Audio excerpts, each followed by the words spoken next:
Marie-Renée Roudot est née le 3 mars 1847 à Guissény, en Bretagne, en France. Marie-Renée Roudot est une jeune Bretonne devenue plus tard sœur Marie-Salomé. En 1882, elle est élue comme première supérieure générale de notre institut, les Sœurs missionnaires de Notre-Dame d'Afrique. Elle le sera jusqu'en 1925, 43 ans. Marie-Salomé est humble et déterminée. Par-dessus tout, elle a une foi inébranlable dans le Seigneur et en Marie, Notre-Dame d'Afrique. Elle a saisi de l'intérieur l'intuition missionnaire et le charisme de notre fondateur pour l'Église, pour l'Afrique et pour le monde. La bonne nouvelle n'est pas réservée à un petit groupe de personnes, mais à tous les peuples, sans exception. Et c'est ce qu'elle a bien su transmettre à notre société de femmes apôtres pour l'Afrique. Une attitude de Marie-Salomé que je trouve importante, c'est son être de femme, humble mais déterminée, sa vision claire. À un moment, le cardinal a perdu confiance, puis il a voulu dissoudre la congrégation. Marie-Salomé s'est opposée à ça, non pas avec l'arme de la force, mais avec l'arme du but à tenir. Elle avait intériorisé sa vision à lui. Il avait vu l'importance du rôle de la femme pour rejoindre la famille africaine. Voilà que c'est une femme qui lui résiste. Elle l'a sûrement aidé à réfléchir. Il faut dire que Notre-Dame d'Afrique a joué son rôle aussi là-dedans. Après tout, c'est le nom que lui avait donné à la congrégation.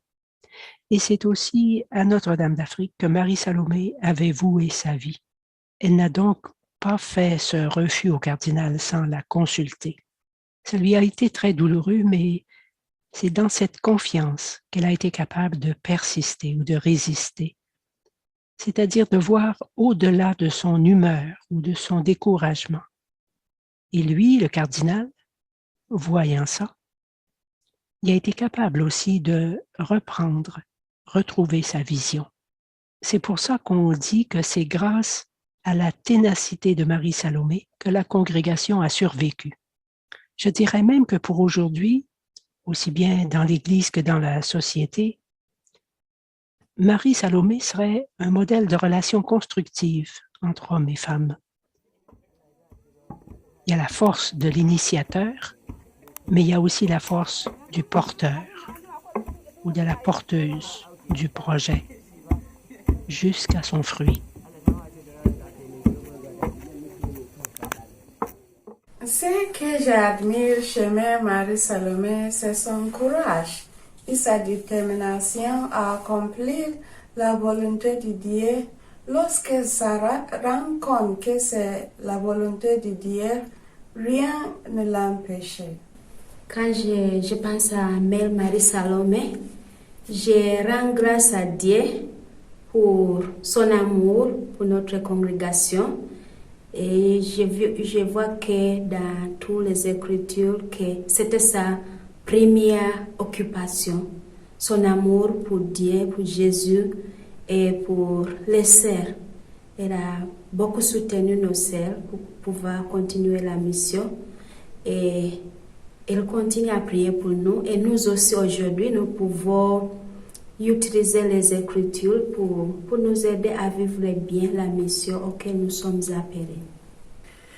Je vous souhaite, Jésus, vraiment, je vous souhaite d'approfondir chaque jour ce qui veut dire être une avec Jésus. Et puis en fait, ce qui est important, ce que Mère Salomé insistait toujours, c'est soyez des sœurs, les unes avec les autres. Soyez des sœurs. Aimez-vous, aidez-vous. Soyez des sœurs. La sainteté. Qu'est-ce que c'est la sainteté selon notre mère Marie-Salomé? La sainteté, c'est simplement vivre selon ce que Dieu veut. Alors elle-même, elle a dit ça. Elle a dit quand elle a reçu la première communion en 1858, alors qu'elle avait simplement 9 ans, elle a dit qu'elle voudrait vivre la sainteté. Ça veut dire vivre ce que Dieu veut. La justice, la paix, l'intégrité de la création, tout ce qui mène la vie. Merci, Mère Marie Salomé.